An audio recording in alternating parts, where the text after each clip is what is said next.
Bugünkü mövzumuz fiziki mədəniyyət məşğələsidir. Ümumiyyətlə fiziki mədəniyyət məşğələsində biz bilirik ki, uşaqların fiziki hərəkətlərinin, yəni tez və asan hansı ki mənimsəməsi üçün də müəyyən addımlar vardır.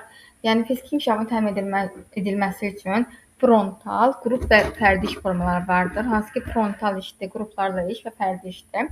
Və konveyer iş forması var. Baxın, konveyer iş forması burada şəkildə göstərilib. Hansı ki, konveyer iş forması ümumiyyətlə ardıcıl iş formasıdır. Yəni, bir uşaq asta olarsa, burada artıq hər hansı bir zəncir var deyib pozula bilər. Yəni, burada ardıcıllığın qorunması. Yəni, bir uşaq da ki, hər hansı bir şey gedir, hərəkəti edir, gəlir, sonra arxasıca o bir uşaq gedir. Yəni, burada əgər asta gəlik olarsa, yəni hansı ki, burada zəncir var deyib pozula bilər.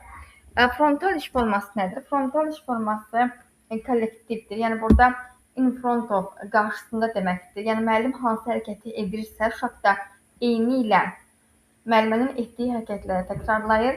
Tərbiyəçi və uşaqlara daim qarşılıqlı əlaqədədirlər. Müəllim onlar da müəllimin diqqətdə saxlayır.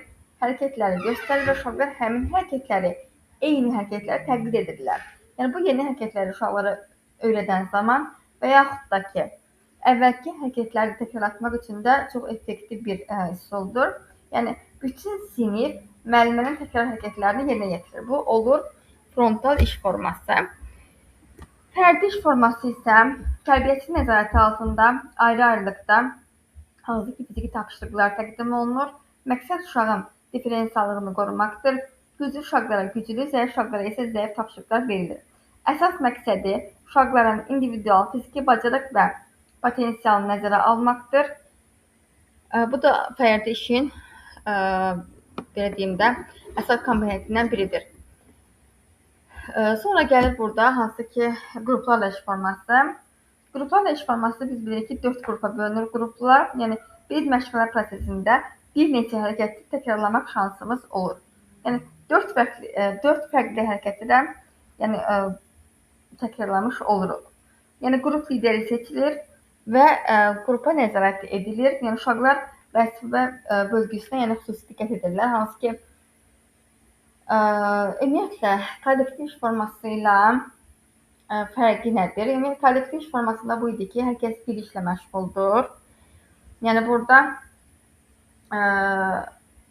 hamının bir işlə məşğul olması idi. Da ki, aydın bir işi görür, yəni və yaxud da ki, əli bir işi görür. Yəni, hamının məqsədi bir bacarığın üzərində, yəni hər hansı bir bacarığın üzərində işləməsidir. Müəllimə ortada gəzişir və kimə nə hansı ki, ehtiyacı varsa onu verir və ilkin kollektiv iş bacarığını formalaşdırmaq üçün edir. Hansı ki, hamıya bir hədəfə çatmaq üçün kömək edir. Yəni, hamı bir işin öhdəsindən gəlməyə çalışır burada. Sonra burada hansı ki, fiziki mədəniyyət məşğələsində frontal qrup və fərdi iş formalarında məşğələ aparan tərbiyəçi müxtəlif fiziki hərəkətlərin hansı ki, uşaqlar tərəfindən yaxşı mənimsənilməsi və yerinə yetirilməsi üçün bir sıra metodlardan istifadə edir.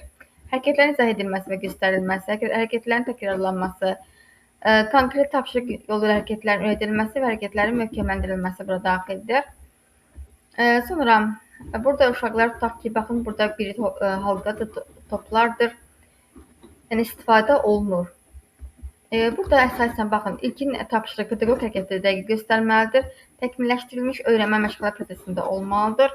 Möhkəmləndirmə sonra isə icra texnikasının təkmilləşdirilməsi üzrə işlər aparılmalıdır. Sonra gəlir burada plan, hansı ki, cari plan nümunəsi verilir və baxın, burada yanlış məqsəd və doğru məqsəd verilmişdir. Məqsədə baxaq, yanlış məqsəd nümunəsi nədir? Hərəkət fəallıq nümayiş etdirir. Əgər uşaq hərəkət fəallıq nümayiş etdirirsə, burada hansı hərəkət fəallığı nümayiş etdirir? Axı o deyilmir. Amma doğrusu var. Yerində iki ayaq üzərində hoppanır, bəli. Yəni, bu doğru məqsəddir. Yerində bir ayaq üzərində hoppanır, bəli. Sərbəst hərəkətlər edir. Hansı sərbəst hərəkət edir? Axı deyilmir. Maneələrdən çəkinmir. Hansı maneələrdən çəkinmir? Baxın, burada. İplə hoppanaraq maneəni keçirir. Bu doğru məqsəddir. Qaydalarla tanışdır. Hansı qaydalarla tanışdır? Heç birinin adı yoxdur burada. Amma burada isə Qaydalara əməl edir, sırasını gözlər, özünə aid olan oyun aksesuarlarından istifadə edir və əşyaları yerinə qoyur. Ümumiyyətlə, məqsədin hansı ki, tərbiyəçi müəllimə ümumi sözlərlə yazmaq burada yanlışdır. Çünki bu zaman müəllimin seçdiyi alt standartı necə reallaşdırılacağını dəqiq bilməyəcək. Ona görə də uşağın inkişafını izləyə bilməyəcəkdir. Burada gəlir hansı ki, fiziki məqsəd məşğələsinin xüsusiyyətləri var ki, hazırlayıcı mərhələ. Hazırlayıcı mərhələ nədir? Burada ümumi inkişaf etdirici hərəkətlərdən verə bilərik. Tutaq ki, uşaqlar hər dəfə eyni hərəkətləri səhər edirlər. Hansı qartal, zürafə, flamingo pozası var burada. Dəqiqə. Baxın burada kəpənəkdir, qartaldır, zürafə, köpək, flamingo və ilan pozası verilmişdir burada. Yəni, bunlar hazırlayıcı mərhələyə aiddir. Artıq bədən bu hərəkətləri tanıyırsa, bunu hazırlayıcı mərhələdə veririk. Onda istirmə hərəkətlərinə gərək qalmır.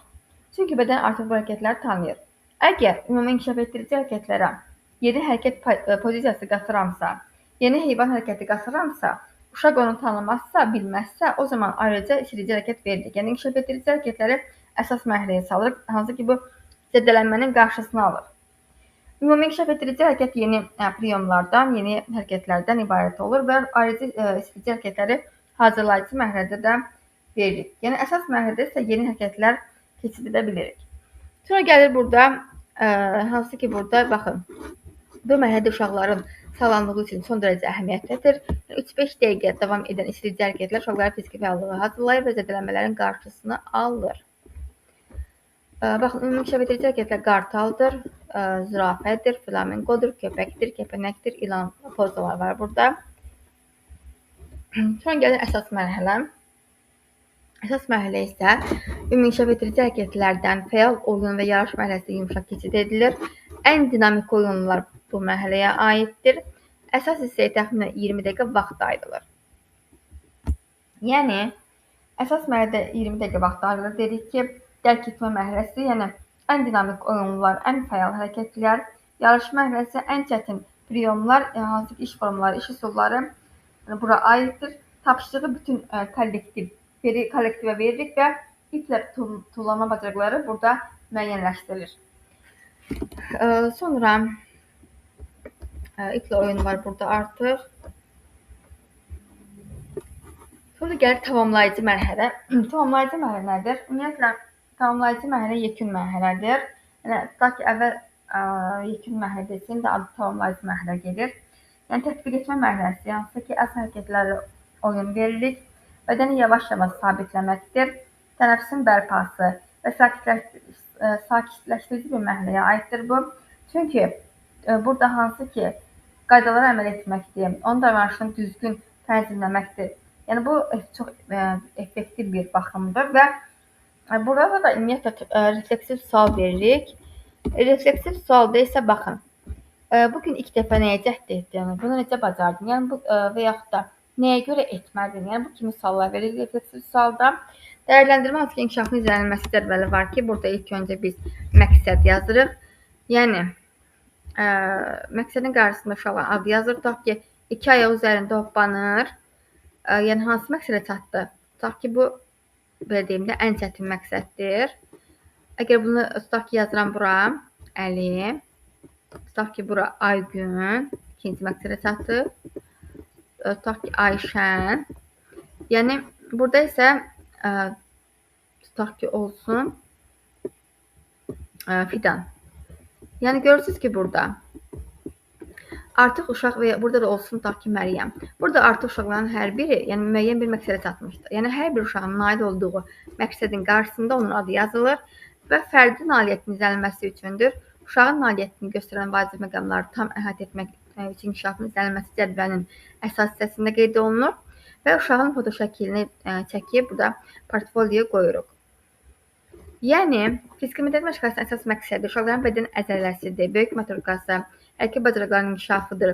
Yəni, bu məşğələdə vəhşi heyvanlar haqqında məlumat verməyə və ya təkcə anlayışlarının izahına həsr olunmur. Yəni, digər məşğələlərdən əldə olunan nəzəri biliklər burada fəaliyyət, oyun və tapşırıq üçün istifadə edilir və nəticədə isə uşaqların bilikləri dolayısıyla yolla təkrarlanır və möhkəmlənir. Bu da aiddir, yəni fiziki mədəniyyət məşğələsinə. Mövzumuz bura qədər. Əgər